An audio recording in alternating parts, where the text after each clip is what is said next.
We just finished up our science unit on insects, and it was really simple, and we had a lot of fun doing it. So I thought I'd kind of just share quickly what we did. And we based our science off of this zoology book. This is what I use as a guide, and I actually didn't even read it. So stick around and I'll share how we made that work.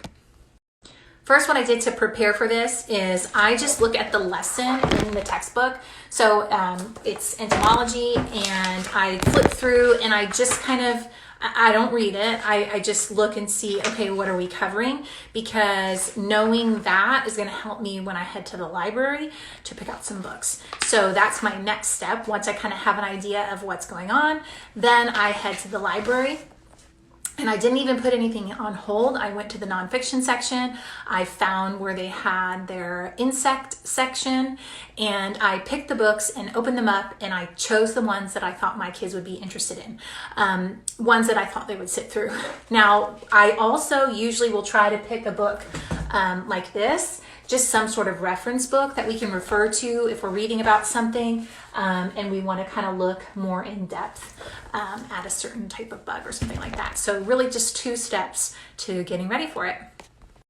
Okay, so next is to let you know how it kind of works out in our week. So the very first thing to know is we read our science picture books that I get from the library during our morning time. This week I set a goal to try and read 2 as long as everybody could handle it. So obviously if they weren't going to sit through it, I was going to cut one out, but it worked. So this is the stack of books that we read for our unit. And they were all really, really good. So I think at the end, I'll kind of just share a peek inside of them. But every morning, during our morning time, I would pick 2 and we would read about it and talk about it. And we learned so much about certain insects, and it was really, really cool. So that's step 1, 2 picture books at morning time. I would read 3 if I could. I could read 1 if I wanted to. So it's always just about kind of how we're sitting and how we're handling our morning time. But 2 was just a happy number. So that worked out really, really well. So the next piece of it has to do with the textbook. Now, I don't read the textbook. I chose to try the audiobook, and I actually got it for free.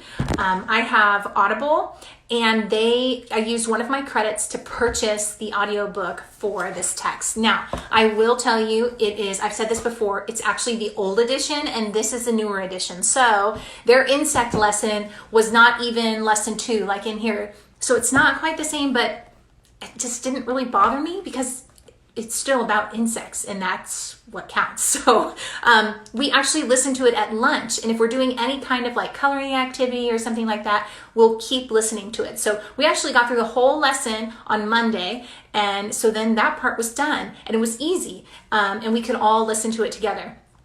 I will get this book out if we want to look at pictures or refer to certain things, but the audiobook has been really, really great. Just from listening to the text and reading our picture books, we learned so much, and I honestly don't even think you would have to take it any further. But I like to, but not much.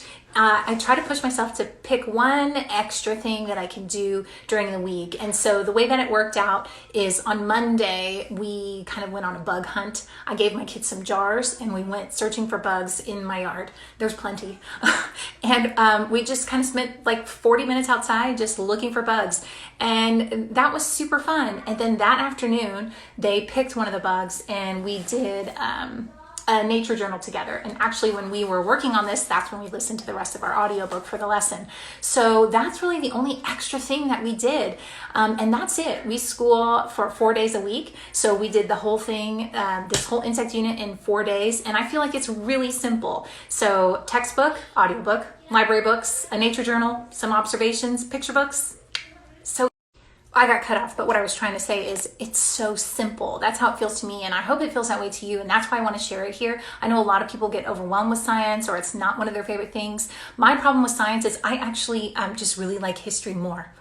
I taught science for 7 years, and yet it's not something I like to teach my own children, which is the weirdest thing. But I think I just love teaching history with them because I learn so much. So science has always been a struggle for me.